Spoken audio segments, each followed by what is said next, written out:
Um, so our second speaker is Reid Van Lehn. He's an Hunt Hugin Associate Professor in the Department of Chemical and Biological Engineering at the University of Wisconsin-Madison.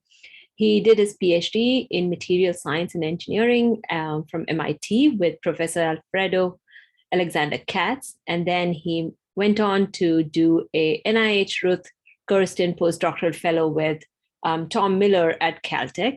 He joined Wisconsin-Madison in 2016, and since then has been done some really amazing work combining machine learning and molecular simulations, especially trying to solve some really challenging problems about characterizing the interfacial behavior of water and other liquids in these systems. He's also received the ComSEF Young Investigator Award, which is given out to a very handful of people in our community. So, and with that, welcome, Reid, and we look forward to your talk.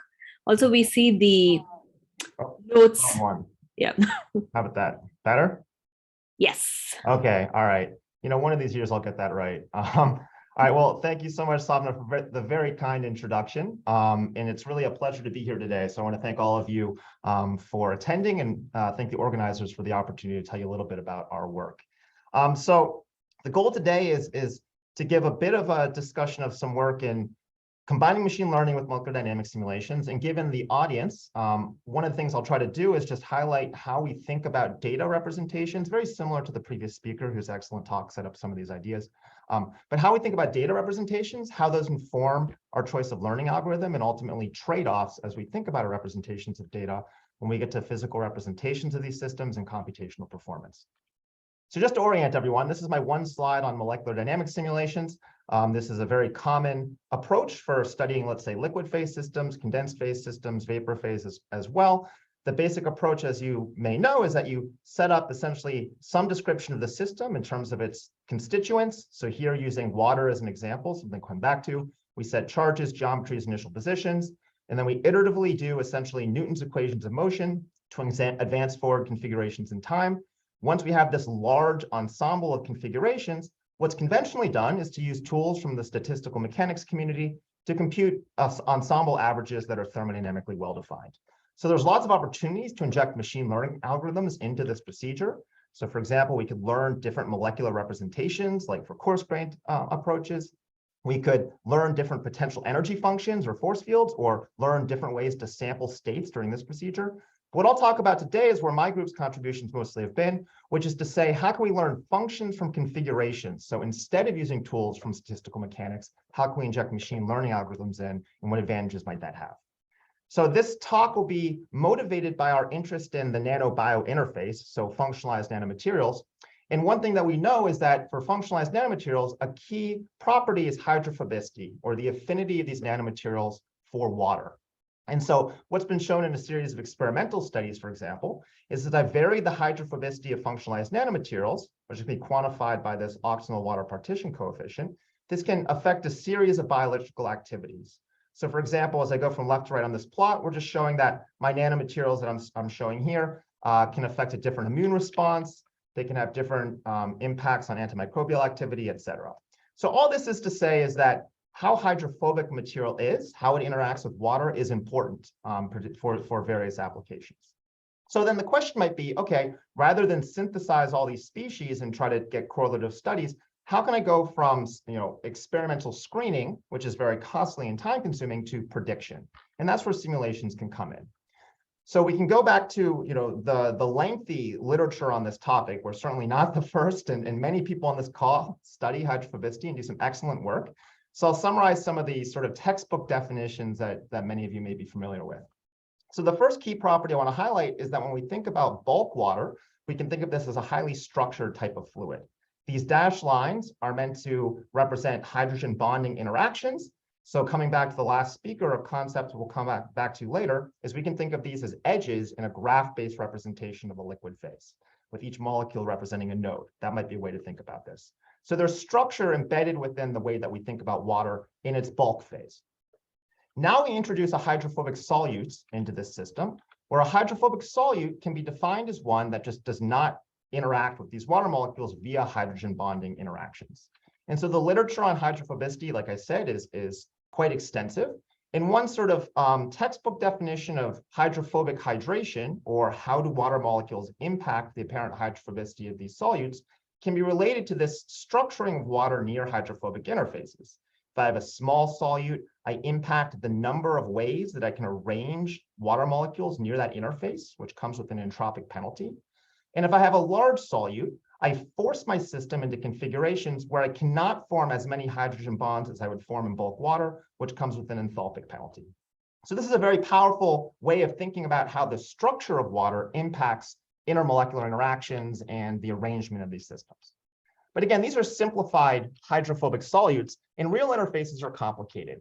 So these are some examples from our work and others, where if I were to look at some of the functionalized nanoparticles I had a slide ago, and I tried to map out the hydrophobicity of the surface, I see that I get these complex structures, where I can't easily say that it's uniformly hydrophobic. There's various regions of polarity. And the similar thing can be found on proteins. So this is the key physical challenge that we're interested in, which is that many materials would be considered chemically heterogeneous.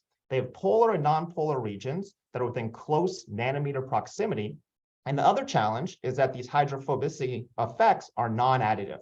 I cannot simply sum up the amount of nonpolar surface area to predict how hydrophobic an object is. So that leads to the question of, well, how do the properties of these real surfaces modulate their apparent hydrophobicity and hydrophobic interactions? So I'll get to one final physical motivation here, and this is sort of the statistical mechanics approach for answering this question, which is we can compute thermodynamically well-defined descriptors to quantify interfacial hydrophobicity. Again, this is work from others. I'm going to mostly focus on some work in the context of some papers from Amish Patel, Shekhar Garde, Sapna's worked in this area, as well as others on this call. So lots of great literature here.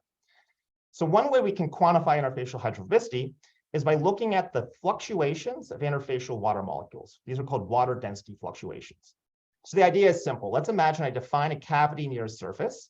If water molecules do not like to be in that cavity, the surface is hydrophobic, and this manifests as the rapid fluctuation in the density of water molecules, right? Fluctuations are high because I'm essentially causing molecules to constantly be expelled and then refill the volume. Whereas if I have a hydrophilic interface, my system likes to be attracted to it. The water molecules like to be attracted, and these fluctuations are damped. So we can quantify this numerically using a descriptor called the hydration free energy. There's specialized sampling techniques that we can use to calculate this. And all that I want to say here is that this is a single continuous parameter that we can use to assess how hydrophobic a surface is. So just as an example to show that this is useful and can be compared to experimental measurements, here I want to show a video that plays. It does not. Okay, well, there would be a video playing, which is just this white cavity emptying of water to look like this one. So it's not very special. But the idea is that it takes a long time to run these simulations. And what we can get are trends in this hydration-free energy, which are correlated with experimental measurements of interfacial hydrophobicity. And if you want the details on how that's quantified, I can talk about it offline. But here's the challenge. Again, we have computational methods for quantifying these terms, but they're computationally expensive. So if I want to screen across many possible systems, they're challenging to apply. So here's where we can imagine injecting some machine learning.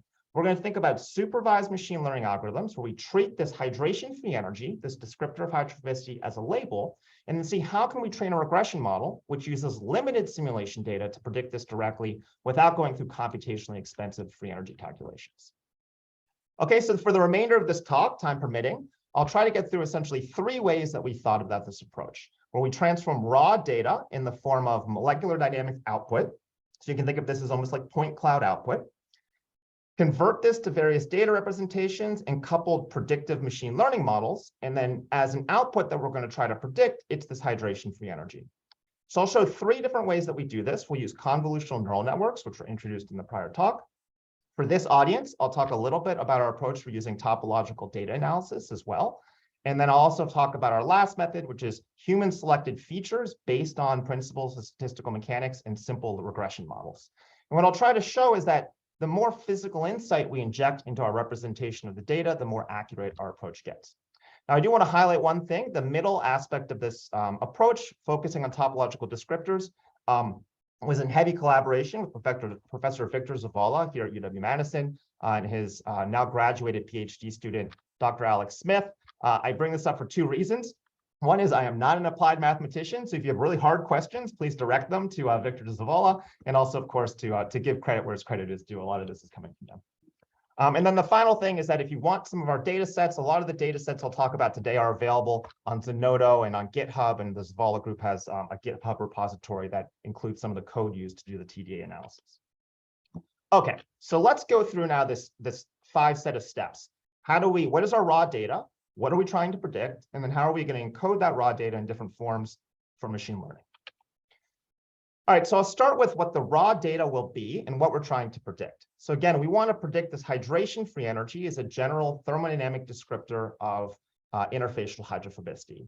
So we set up a model system that allowed us to tune this parameter continuously across a range of values that should be physically realistic. So what we did is we set up a planar surface, which is called a self-assembled monolayer. This is composed of the same types of molecules that were on the nanoparticles that I showed in the introduction. Now, because this is a molecular dynamics simulation and we can kind of do whatever we want, we're going to generate these model systems where I have polar groups that are based on real chemistries, but I'm going to change their properties to make them more or less hydrophobic, simply for the point of continuously spanning this range of hydration-free energies and sampling it over even intervals. So I have a training set of essentially 50 different self-assembled monolayers, all which are homogeneous. They have variations in polarity, and I use this free energy calculation to compute their hydration-free energy accordingly. Okay, so raw data will be the MD simulations themselves and the atomic positions of water that come from it. The labels are going to be these hydration-free energies that we're going to try to predict. So we're going to do this as a supervised regression model. All right, so let's step through the different data representations that we'll use. So the first thing that we're going to do is based on this idea that water density fluctuations are important, right? So we said that we imagine water molecules moving in and out close to the surface. Can we somehow capture that within our data representation? So the first approach is, well, let's look at this small cavity near the interface. This is very thin, on the order of roughly a water molecule diameter, a little bit bigger. So we can treat this as like a 2D, quasi-2D system. And now we're going to look top down and just look at the positions of water molecules within this cavity. Okay, so this is a top-down view of the water molecules from a single molecular dynamics configuration. Remember, each simulation generates, many such configurations. So what we're going to imagine doing then is just looking at the positions of the oxygen atom, and we can get an image that looks like this. And we can get many of these images across different time points. Okay, so we're going to call this an image sequence. This will be our 2D image sequence. What we can start doing with this then is we can imagine averaging together consecutive such sequences to give what we call our stacked representation, our average representation. We can stack these into different color channels to generate an RGB image, or we can include multiple types of atoms, so both oxygen and hydrogen, to give us essentially both color information and temporal information. So the idea of doing this is that our image representations now capture different types of information in our system. We can imagine that just looking at atomic positions gives us information on spatial correlations. Looking at multiple time points consecutively could give us information on temporal correlations, and then doing both would give both spatial and temporal correlations. All of this is informative because we know from our physical understanding of how hydration occurs that spatial and temporal information is important. Okay, so how do I use this for machine learning? Well, we're going to pass these to convolutional neural networks. These probably need no introduction. We think of these as essentially extracting features related to spatial information in our system. We can also imagine using these in 3 dimensions, where we can either treat image sequences like video. So we can think of a 3-dimensional convolutional neural network as doing video analysis. And therefore, we can imagine taking our image sequences, stacking them together, training a 3D convolutional neural network on this prediction task. Okay, so we did that. This was some excellent work by Atharva Kelkar. And what he did is he tested the effect of different hyperparameters. So this is the number of molecular dynamics configurations that we include in our representation, whether it's a 2D CNN, where I stack things together in different color channels, or a 3D CNN, where I can include both types of information. And ultimately, what we find is that with 30 MD configurations, representing only about 30 picoseconds of data, we can get regression models with a root mean squared error of about 6 KT across this data set. Now, for comparison, the free energy calculations had a replica error of about 2 KT. So we're on the same order of magnitude. The big advantage here is that our best model, which is the 3D CNN, comparable in accuracy, but with 100 times less molecular dynamic simulation time. So this is a substantial increase in computational efficiency at the trade-off of a little bit of error. So we've now used this type of model as part of the exploration of large design spaces of possible surfaces, because this is 100 times faster and only requires unbiased simulation data once trained. Okay. So we thought this was a nice sort of proof of concept where we injected the physical knowledge that spatial and temporal correlations are important, and we ended up with prediction accuracy that seems pretty reasonable. Okay, but we weren't, satisfied with this. We asked, can we do better? There's downsides to CNN. They're expensive to train. It had 100,000 parameters, so some of the physical interpretability, like the previous person who asked the question, became challenging. So we wanted to instead take a step back to this initial insight and say, what other information can we use that gives us physical interpretability or maybe improved performance? And so one thing we said, and I introduced this before, is that water is a highly structured system with these hydrogen bonding interactions naturally being encoded as edges within a graph. So we asked, can we take that same knowledge that water density is important and add on top of that graph-based representations, which can improve our prediction accuracy? And so when we were thinking about things, I'm very fortunate to have Victor Zavala directly below me in the office. Maybe he can hear me through the floor, I don't know. But we started to think about how we can combine some of his expertise with some of the molecular dynamics simulations data sets that we've been generating. So he and his student Alex came with us with the idea of, could they use tools from topological data analysis as a dimensionality reduction and regression approach on our data sets? So I'll just introduce the approach that we came up with. Okay. So the general idea was, can we take a graph, here's a representative graph, and compute some simple topological descriptors that capture properties of that graph? So what Victor and Alex do is they summarize the topology of a graph by calculating what's called the Euler Characteristic. So that's denoted as chi here. The Euler Characteristic is defined as the difference between two Betti numbers. These Betti numbers denote the number of connected components within that graph, and then the number of cycles. So here's an example where I show the number of connected components. This is one giant graph, so that number is 1, but I have 4 cycles within subgraphs, and so we call that 4, and we find that the Euler characteristic for this graph is then -3. So simple, single metric, a number that quantifies the connectivity of this graph. So our idea was, let's take that same raw data. We look at this thin region near the interface. We take our molecular positions. Now we convert to a graph-based representation, and from that, we can calculate this Euler characteristic as a simple descriptor of our water structure that's a little bit more knowledgeable about hydrogen bonding than the density representation. But we said we can also use the density itself, because remember, the density was being treated as an image. As the previous speaker nicely discussed, we can also represent images as graphs. And so the way we do that is we think about this image or this manifold and convert it into a series of different graphs via what's called level set filtration. So the idea is the following. We define some threshold value. We have some image where there's well-defined connectivity between adjacent edge points, or between adjacent points within that image. And we basically just say, we're going to define a series of graphs based on only including the points up to the threshold value that we define. So here's an example where I can go from 4 different thresholds from left to right, where if 0 were the density, I'm only including values within that graph that have a density less than the threshold value. And I can compute an Euler characteristic for each of these graphs. As I go from left to right, you see I go from a small number of connected to components, or sorry, a large number of connected components to a small one, and then I introduce cycles as we go, and the Euler characteristic changes. Okay. So here's an example of what this would look like with our water-based approach.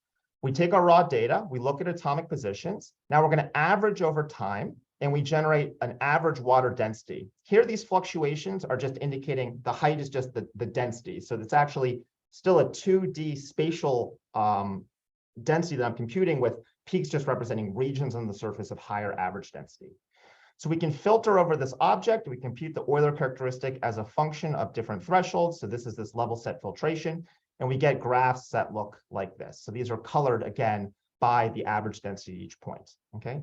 We get this characteristic shape. If you read Alex and Victor's approach, you'll find that this characteristic shape is associated with Gaussian random fields. Water fluctuations are Gaussian in nature, so it makes sense that we get a shape like this. Okay, so to summarize, this is our new data representation. We take the same raw data, but now we represent this as a a series of hydrogen bond graphs that vary in time, and then an average density field where, again, this is a 2D object, but just the height represents the average density at that particular spatial position. We found that the topology of these objects are stable with respect to simulation time, which is what we'd expect for an equilibrium system.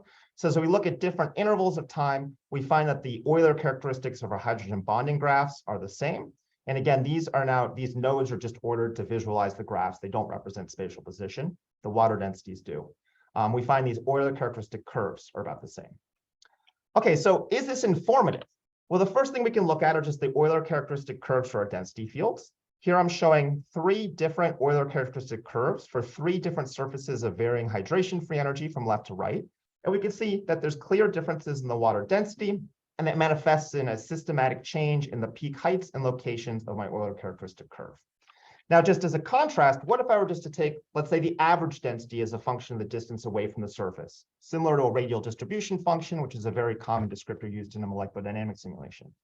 Well, we'd find that there's no clear trend as we go from low to high. We see that peak heights and so forth don't appear to be correlated. And that agrees with prior literature showing that average densities alone don't produce this information.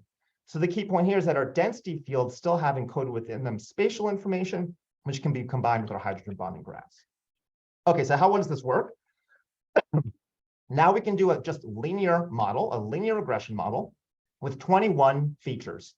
We just take these Euler characteristics and convert it to a vector with 20 elements, and then we pass in a single time averaged hydrogen bonding Euler characteristic, and we get regression results that are nearly identical to our 3D CNN. So this is just, again, an RMSE of about 6.4. Here we see an RMSE of about 6.08. So the idea is that we use the same raw data, we inject a different data representation, we get similar results, but we decrease the complexity of our model from hundreds of thousands of parameters down to 21. Okay, this is also much faster to implement. It's much more scalable, right? We can scale this over essentially a large number of nodes and edges without any issue. So this leads to fast and accurate regression, few model parameters, but we still have this issue of model interpretation. We can interpret the model a little bit by looking at trends in the Betty numbers themselves, for example. That gives us sim insight. But we'd really like to be able to go back to the initial question of both how do we make fast predictions and how do we understand what are the important features of our system. So the last representation I'll show in these last 3 minutes is just taking something of a simple approach that people have used before, which is to say, let's just look at water order parameters that can be human selected and quantified and have been done so in the literature based on physical insight. So for example, we can look at ensemble average quantities related to the structure of triplets of water molecules. We look at things like the angles that these water molecules form relative to the surface. But what we'll do is we'll define many of these features and just ask which of these are most important for predicting the hydration free energy for surfaces with different chemical properties to provide insight into what are the most important things that actually dictate the manifestation of hydrophobicity at these surfaces. So to do this, we defined a slightly different data set. Now we have a larger set of what we call real surfaces. So they have N groups that are well defined. And we also introduced different spatial patterns, whether checkered or separated, just so we can sort of see how much does that make an impact on the features that are important. So we went through the literature. We again, built upon many of the great works done by other people in this area and tried to figure out what are the structural parameters that could be important and might be informative. We defined a set of 152 features. So this includes things like multiple values of probability distributions. And then we just used a simple feature selection model, LASSO regression, to down select features to give me the simplest possible model. And then we can look at feature importance because this model is linear. So when we do this, we find that we actually can predict our hydration free energy with an accuracy that exceeds that of these much more complicated models with only 5 features of interfacial water structure. And moreover, because this is a linear model, we can now look at the weights on these different 5 features to gain insight into what's important. So for example, here's an example of the different weights in our linear regression model. These represent different probability distributions. So I'm not going to step through all of these, but as an example, the highest weight is just related to the probability that we see 0 hydrogen bonds between my surface and water. And that makes sense that would have a high probability of predicting hydrophobicity, right? If it's not forming hydrogen bonds, it's not a hydrophobic surface. That provides like a baseline prediction. But then we look at things like specific details of water triplet angles, and we find that these scale differently with different surfaces, which reflects things like specific coordination structures at the interface, which we can then quantify. So this is an example where by looking at this water structural descriptor, it told us that these triplet angles are important, and in particular, a very specific value, 48 degrees, was important. And that's what motivated us to look at alternative things like coordination numbers. So we treated this as essentially as a hypothesis generator. So this tells us that linear regression with appropriate order parameters is accurate, it's physically interpretable, but it requires the most MD data and is involved human selected features. So to summarize this part, I just want to sort of show trade-offs between our different ways of doing this, okay? I don't think there's a clear winner. We did density matrices with 3D CNNs. This was fast. We did topological data analysis. This was scalable and had few parameters. We did features with linear regression, which was accurate, but required a lot of MD data. And then not shown is we also trained graph convolutional neural networks on a similar data set, which ended up with the highest accuracy, but was a bit memory intensive in our hands. Okay, so to summarize everything I've said today then, we have these different physically informed input data representations. These impact trade-offs between cost, accuracy, and interpretability. I specifically showed that topological analysis can lead to performance similar to much more complex methods, but I would say there's no best representation. And this is excluding some other approaches. Again, Sapna has done point net approaches that are also very powerful. Where we're using this now is, again, we can use these as essentially fast models for as surrogates for hydration-free energy models for active learning of various structures. And now we're looking at much more complex topological objects. We have to consider not just planarity of my system, but what about if we have, let's say, a topographically complex molecular surface?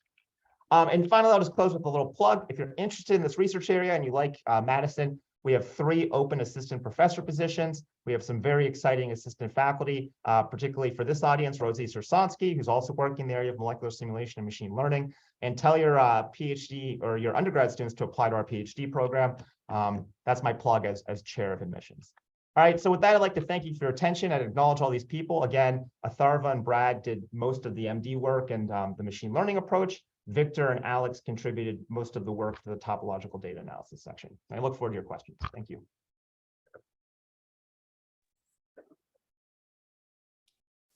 All right, that was incredible talk, Reid. Really cool work. We have time for questions.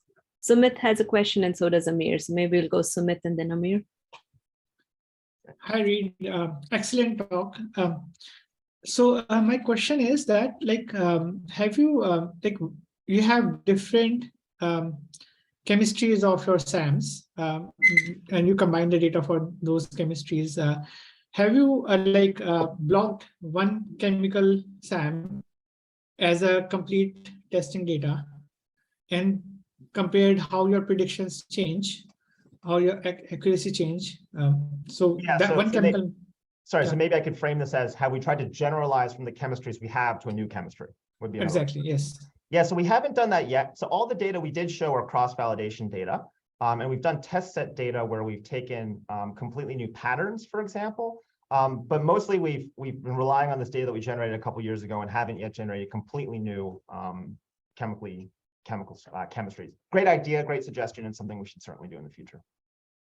Thank you. And just as a note, what we found was the most generalizable, by the way, were the graph-based approaches, which I didn't actually show in this presentation.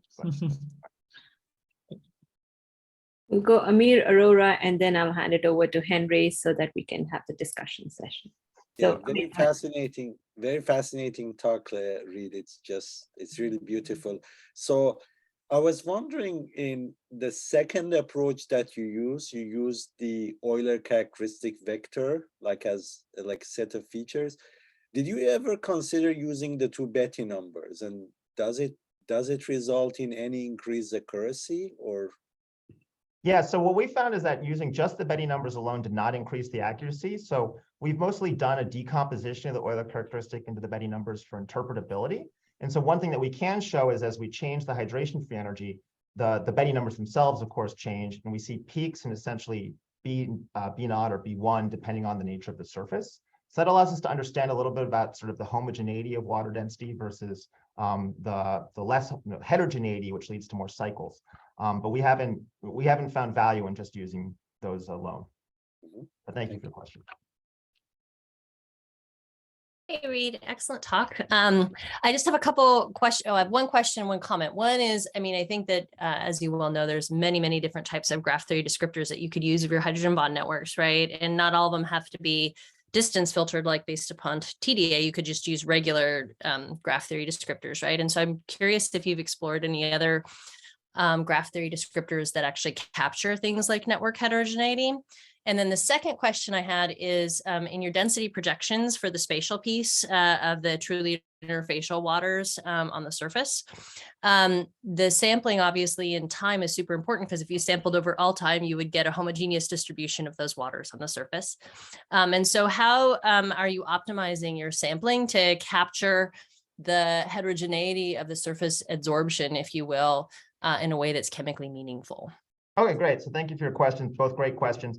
I'll answer the first one. No, we have not yet considered other graph theory descriptors. We had done this in the images case. So sort of the chronology here is we started with the 2D CNN and sort of image analysis. So we looked at sort of other descriptors, information-based theory descriptors of heterogeneity in images, but did not yet do that for any of the graph-based representations. But stay tuned, that's a great idea. So then the second one was, how do we consider time? Well, again, this is something of a historical bent. So we had done sort of lengthy comparisons of how much MD simulation time was necessary for the 2D and the 3D CNNs, with the idea being that, exactly as you said, if we sample over infinite time, everything just looks like their average density again. We also, of course, know correlation times for aqueous systems interfacial. So what we landed on was essentially first, just in the first part of the talk with the 2D CNN, we optimized for that by just looking at it essentially as a function of time. And if you go too long, your RMSE on your prediction starts to go back up. Then we took that optimal value and we applied, for an apples to apples comparison, the same time set for the topological approach. So we used the same amount of time for that one. It could be the case that it actually requires a different amount of time, but we didn't optimize for that because we'd already done so in the previous case. But yeah, thanks for your question. Cool, thanks. Yeah, thank you.